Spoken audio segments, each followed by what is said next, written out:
నులిపురుగుల దినోత్సవాన్ని పురస్కరించుకుని సోమాజిగూడలోని రాజ్భవన్ ప్రభుత్వ ఉన్నత పాఠశాలలో నిర్వహించిన కార్యక్రమంలో వైద్య ఆరోగ్య శాఖ మంత్రి దామోదర్ రాజనరసింహ పాల్గొని నులిపురుగుల టాబ్లెట్లను పిల్లలకు అందించారు. ఈ సందర్భంగా ఆయన మాట్లాడుతూ కాంగ్రెస్ ప్రభుత్వం ప్రజారోగ్యమే పరమావధిగా పనిచేస్తోందని, చిన్నపిల్లలు ఆరోగ్యంగా ఉంటే దేశ భవిష్యత్ బాగుంటుందన్నారు.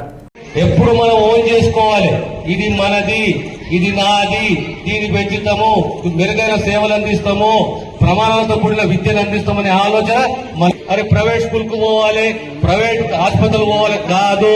ఈరోజు సర్కార్ మీ మీద కోట్ల రూపాయలు వెచ్చిస్తున్నది, ఖర్చు చేస్తున్నది కనుక మన ప్రభుత్వ కళాశాలలే గాని, ప్రభుత్వ పాఠశాలలే గాని, ప్రభుత్వ ఆసుపత్రులే గాని మనం పెంపొందించుకోవాలి, పటిష్టపరచాలి. మన సేవలు ఆడ రెడీగా ఉంటాయి, మనం సేవలు అందించుకోవాలి. ప్రతి ఒక్కరికి చెప్పాలి మన తల్లిదండ్రులకు, మనము ప్రభుత్వ పాఠశాలకు పోదాం, మనం ప్రభుత్వ కళాశాల చదువుకుందామనే ఆలోచన ఎప్పటికీ మనకు ఉండాలి.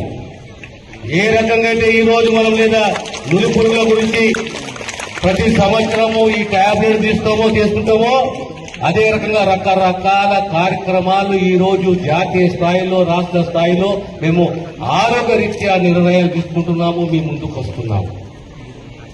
కనుక మీకు రేపు భవిష్యత్తులో కూడా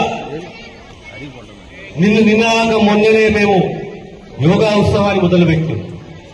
ఇక్కడ నెక్లెస్ రోడ్ లో రేపు అంతర్జాతీయ యోగా దినోత్సవం. యోగా అంటే తెలుసా మీకు? తెలుసా యోగా అంటే? ఈ దేశానికి, ప్రపంచానికి, మానవాళికి అన్నిట్లో గొప్ప వరం ఇచ్చింది, బోధన కలిగించింది, అందించింది ఏది అంటే so yoga should be part our life.